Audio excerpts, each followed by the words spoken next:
Hello dear student everyone, welcome to Mahesh Singh English channel.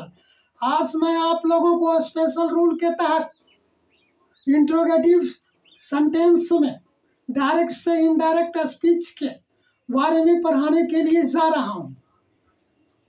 ध्यानपूर्वक और कान खोल करके सुनेंगे तो इतने में ही आपकी सारी समस्या का समाधान हो जाएगा। तो बोर्ड पर चलें। डायरेक्ट नरेशन दो पार्ट्स में होते हैं, एक कोमा के बाहर होते हैं और एक कोमा के अंतर्गत होता है। जो कोमा से बाहर सेंटेंस होते हैं, वाक्य होते हैं, उसे क्या कहा जाता है जी? आरबी, यानी रिपोर्टिंग वर्ब। और जो कोमा के अंतर्गत होते हैं उसे क्या कहा जाता है जी? Reported speech. समझ गए? अब आइए, जो वाक्य कोमा से बाहर होते हैं उसे हम रिपोर्टिंग वर्ब कहते हैं, और जो कोमा के अंतर्गत होते हैं उसे हम रिपोर्टेड स्पीच कहते हैं। यदि रिपोर्टिंग वर्ब प्रेजेंट टेंस में हो और रिपोर्टेड स्पीच का प्रारंभ किसी एमुलस, यानी एमुलस समझते हैं ना, हेल्पिंग वर्ब, जो am, is, are, was, have, has, had, do, does, it, जो 24 हैं उससे किसी में से एक से प्रारंभ हो, तब क्या होता है? रिपोर्टिंग वर्ब के वर्ब से रहेंगे तो क्या हमें बदल जाएगा जी? आक्स में। सेज रहेंगे तो क्या बदल जाएगा जी? आस्क्स। और इंक्वायर या इंक्वायर ऑफ या डिमांड में बदल जाएंगे। किसके अनुसार बदलेंगे भाई? कैसे? तो रिपोर्टेड स्पीच के सेंटेंस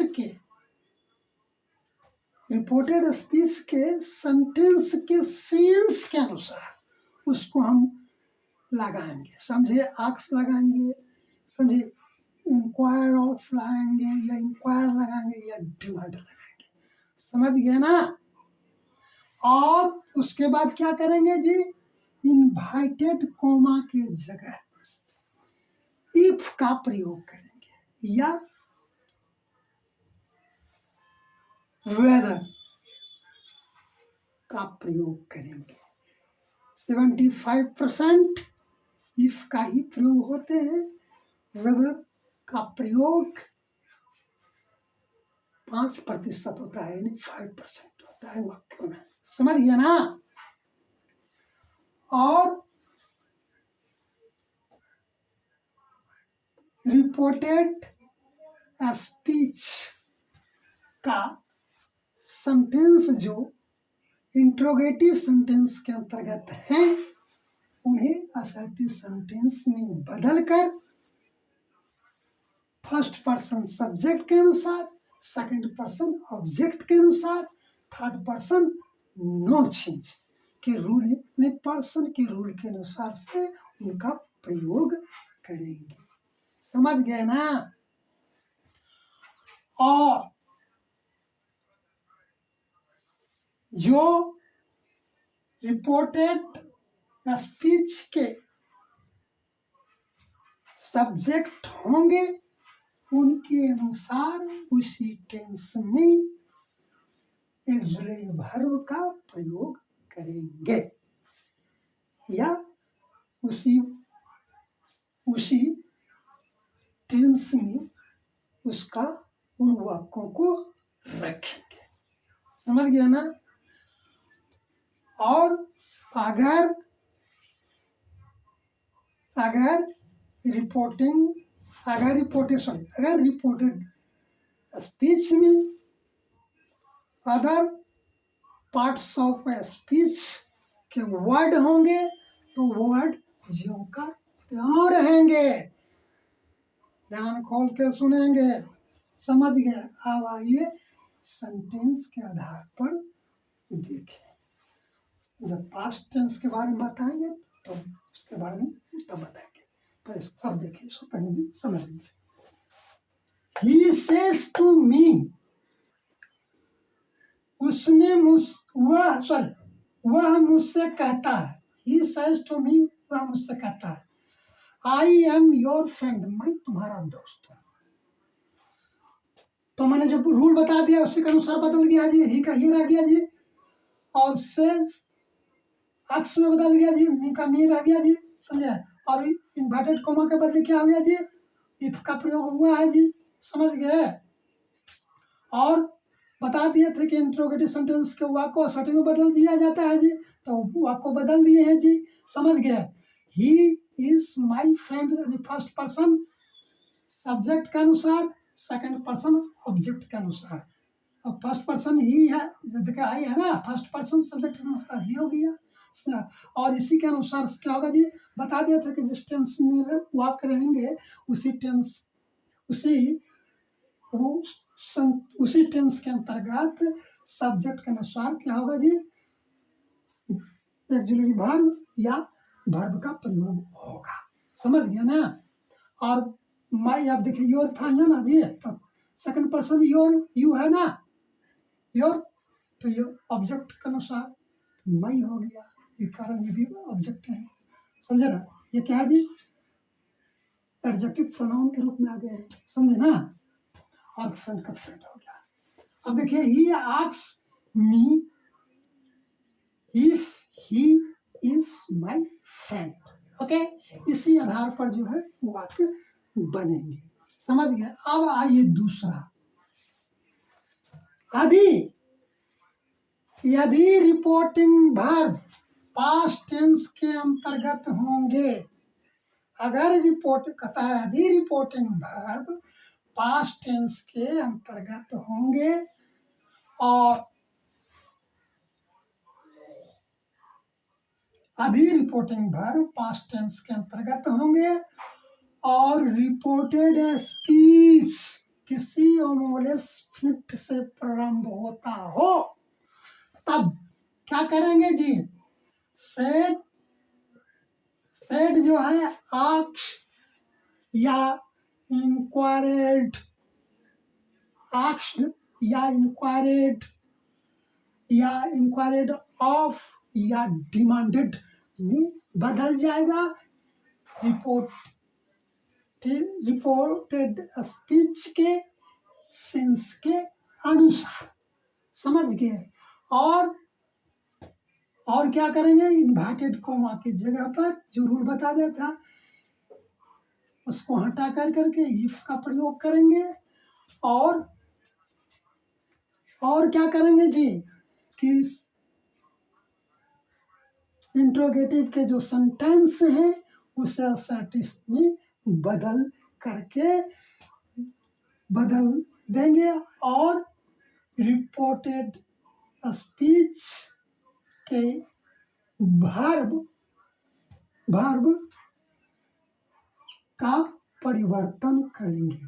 जिस यानी कि अगर प्रेजेंट टेंस के वाक्य हैं, प्रेजेंट टेंस में वर्ब हैं, तो उसको पास्ट टेंस में रख कर वाक्य को बनाएंगे, समझ गए ना। अब देखिए, he said to me are you busy, उसने मुझसे कहा क्या तुम बिजी हो, क्या तुम व्यस्त हो, तो इसको बनाए और सेंस के अनुसार है, तो ही आस्क्ड मी, वह मुझसे कहता है, इफ आई वाज बिजी, समझ गए।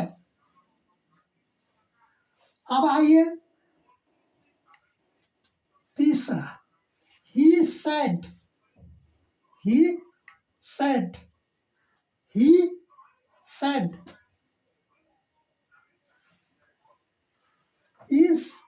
That train left.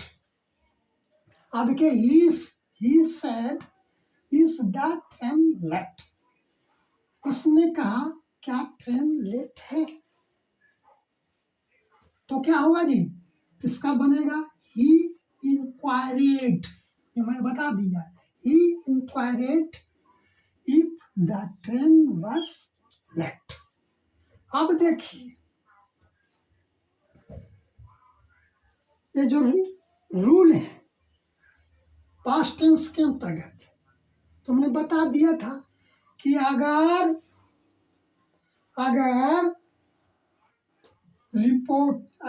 Reporting verb में सेड रहेंगे तो क्या होगा, आस्क में या इंक्वायरेड या इंक्वायरेड ऑफ या डिमांडेड में बदल जाता है रिपोर्टेड वर्ब के सेंस के अनुसार। तो यहाँ पर देखिए सेंस के अनुसार इसका हम बदल दिए हैं, क्या जी, ही इंक्वायरेड, समझिए इंक्वायरेड में बदल दिए, पूछताछ, इंक्वायरेड होता है ना, पूछताछ में बदल दिए, समझिए, आक्स में नहीं बदले, कारण यही सटीक होगा, आक्स भी लगाएंगे तो चलेगा, लेकिन यह स्पष्ट करता है। और कितना टीचर बता देते हैं कि अगर मान लिया जाए सेड रहे यानी ही सेड के बाद अगर मतलब कि आप अवश्य ऑब्जेक्ट को रखें, नहीं बाबू, ऑब्जेक्ट को तभी रखा जाता है कि जब रिपोर्टेड स्पीच में कोई प्रोनाउन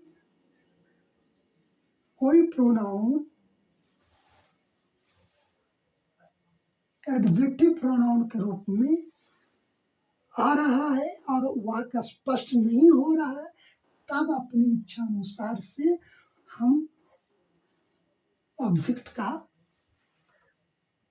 प्रयोग करते हैं, ऑब्जेक्ट का प्रयोग करते हैं, समझ, अन्यथा नहीं करते हैं, समझिए।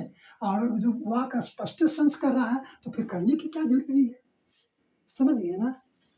अब आइए चौथा देखिए, Ram says to Shyam, did you lose your watch yesterday. अब देखिए राम सेज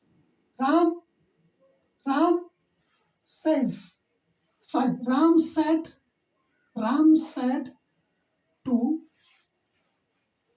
श्याम, राम ने श्याम से कहा, did you loss your watch yesterday, क्या तुमने अपनी घड़ी कल खो दी। तब यहाँ देखिए रूल जो मैंने बताया पास्ट टेंस के अंतर्गत रहेगा तो ये रूल इसका प्रयोग हुआ है, समझ गए ना। तो क्या होगा, Ram asked Shyam if he had lost his watch, यानी फर्स्ट पर्सन सब्जेक्ट के अनुसार, सेकंड पर्सन ऑब्जेक्ट के अनुसार, समझे, ये ऑब्जेक्ट के अनुसार हो जाएंगे, समझे, है ना। इस कारण श्याम थर्ड पर्सन है ना, तो इसलिए हिज का प्रयोग हो गया, यहाँ पर ही का प्रयोग हो गया, समझ नहीं। क्या हो जाएगा जी, Ram asked Shyam if he had lost his watch the previous day। अब देखिए प्रीवियस डे, यस्टरडे के जगह प्रीवियस डे, ये जो है प्रीवियस डे जो है अदर्स पार्ट्स ऑफ स्पीच के वर्ड है ना। तो पास्ट टेंस में अगर रिपोर्टिंग वर्ब पास्ट टेंस में रहते हैं तो रिपोर्टेड स्पीच के अदर पार्ट्स ऑफ स्पीच का वर्ड दूरदर्शिता में बदल जाता है, दूरदर्शिता में बदल जाता है, जो कि यहाँ पर मैंने बदल दिया है, समझ गए। पांचवा देखिए, हरी says to her. Hari said to her, when will you return? Hari Hari Hari उससे हरी ने उससे या उनसे कहा, समझे, आप कब लौटेंगे? हरी asked her when she would return. अब देखिए, अगर रिपोर्टिंग वर्ब पास्ट टेंस में होंगे और रिपोर्टेड स्पीच का प्रारंभ क्वेश्चन वर्ड यानी what, why, who, how, when, where, it से प्रारंभ होता हो तो क्या करेंगे जी, उसके जगह पर जो इन्वर्टेड कोमा की जगह पर इफ लगाते थे ना, उसको नहीं लगाएंगे। वही जो WH के शब्द रहेंगे उसको रख देंगे और असर्टिव सेंटेंस के अंतर्गत वाक्य को रख करके बनाएंगे। समझ गए? देखिए और क्या होगा इसमें, देखिए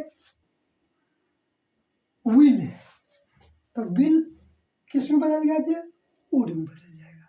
यानी बता दिए थे अगर पास्ट टेंस में रहेगा वो आप यहाँ पर देखेगा, है ना। अगर रिपोर्टिंग वर्ब पास्ट टेंस में होंगे तो रिपोर्टेड स्पीच के वर्ब में परिवर्तन होते हैं। तो हुआ है ना। तो आप देखिए Hari said to her when will you return, तो इसका इनडायरेक्ट में होगा हरी आस्क्ड हर व्हेन सी, फर्स्ट पर्सन सब्जेक्ट के अनुसार, थर्ड पर्सन ऑब्जेक्ट के अनुसार, हर है तो यहाँ पर क्या हो गया, सी का प्रयोग हो गया ना। अब बिल है तो वो भी बदल गया उसका पास्ट में, समझ गए ना। रिटर्न का रिटर्न हो गया ना। अब आइए, he said to me can you sing, he said to me उसने मुझसे कहा, कैन यू स्विम क्या तुम तैर सकते हो। ही सेड टू मी उसने मुझसे कहा क्या तुम तैर सकते हो। तो नो आई सेड। अब देखिए ऐसे वाक्य जो होते हैं आई सेड जो देखते हैं नो और एस रहेंगे तो इसको बनाने का नियम बता देते हैं कि रूल तो वही लगेगा, समझे। He asked me if I would swim. अब I said I could not, ऐसे करके भी बनाएंगे लेकिन सही होता है ऐसे।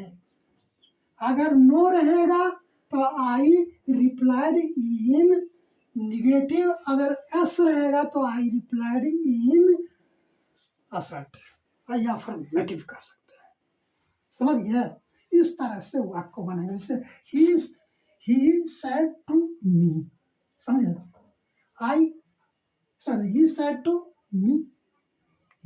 To me inverted comma can you swim, no I said. तो इनडायरेक्ट में जब बनाएंगे तो क्या हो जाएगा जी, he asked me if I, first person subject के अनुसार, सेकंड पर्सन ऑब्जेक्ट के अनुसार, आई कैन क्या हो जाएगा, कुड में बदल जाएगा, समझे। स्विम का स्विम रह जाएगा, आई सेड का सेड रह जाएगा, समझे। आई अब देखिए दो ढंग से हो रहा है, समझे। इसको ऐसे कर देते हैं, समझने के लिए। अगर कुड नॉट लगा देंगे, समझे कुड नॉट लगा देंगे, समझे आई कुड नॉट लगा देंगे ना, तो इसको डालने की जरूरत नहीं होती है, समझे।